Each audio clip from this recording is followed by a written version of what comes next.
Hey Cobras, welcome to video 3. Today I'm going to teach you how to use filters. Again, we start off by going to bit.ly ejkingic, and now we're going to choose sports fiction. And again, these are created by the company and they're pretty well done.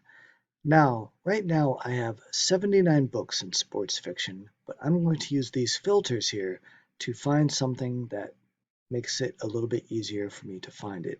I'd like to go down here to pages, and I'm going to find pages.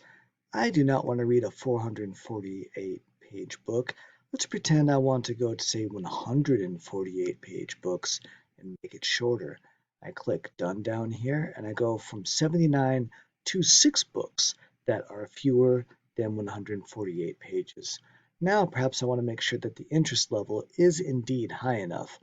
I want to make sure it's not 5th grade. No, I don't want a 5th grade book, but I can't move that. So wait, I just did.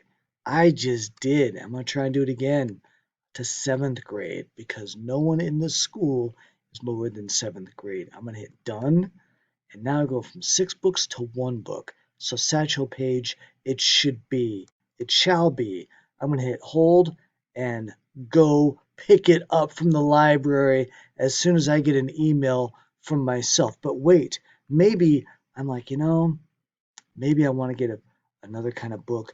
I'm going to get more pages. So I just hit that X, and now I'm going to redo it to say maybe, I don't know, 164 to 226 pages.